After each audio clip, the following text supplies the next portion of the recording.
Okay, let's figure out this integral right here, the integral from 0 to infinity of 1 over x squared plus 1. And first, before doing this integral, I just want to think a little bit about the graph of the integral, the graph of the function that we're integrating here. And let's see, well, it's 0, the y value is 1.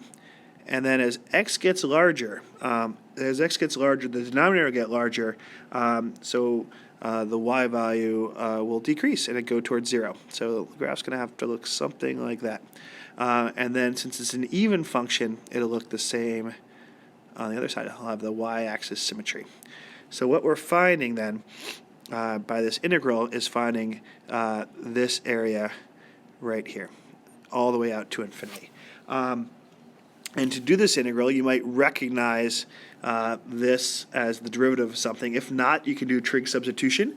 You could let x equal the tangent of theta, and things will work out really pretty. But if you remember what this is the tan inverse of x.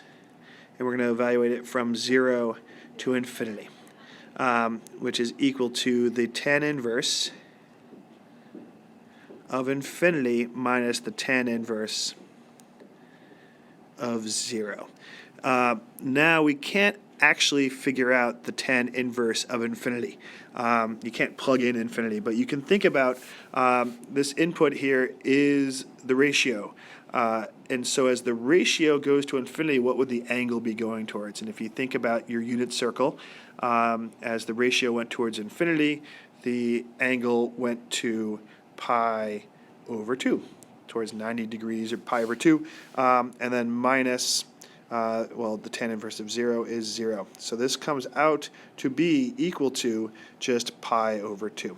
The area from 0 to infinity, this entire area, is pi over 2, which then implies that if I were to take the integral from negative infinity to infinity, that the area, this entire area of the curve, if the area from 0 to pi over 2, or 0 to infinity is pi over 2, from negative infinity to infinity, because of the symmetry, the whole entire area of the curve would be pi.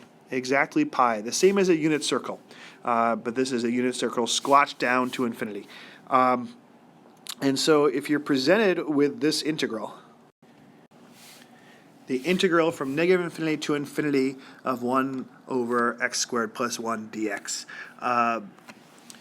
If you want to handle this, one way when you're dealing with infinities, it might be easier, though it's not always necessary, it might be easier to split it up into two integrals. One going from negative infinity to some number. In this case, it's convenient to pick 0 over 1 plus 1 over x squared plus 1 dx, and then also the integral from 0 to infinity of 1 over x squared plus 1 dx, and then evaluate these two integrals separately. It does work out in this case, though, if you do to use the fundamental theorem of calculus and then think about, I guess, kind of two limits within the problem. If you write this as the tan inverse of x, evaluated from negative infinity to infinity, would be equal to the tan inverse of something going to infinity minus the tan inverse of something going to negative infinity.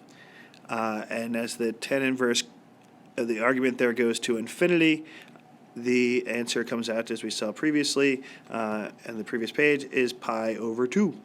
And then subtracting, well, as the ratio goes to negative infinity, and you have to think about the domain. This is where it gets a little, the domain of the inverse tan, and as the ratio goes to negative infinity, the angle that comes out would be going to negative pi over 2. And then pi over 2 minus negative pi over 2 is pi. And there it is.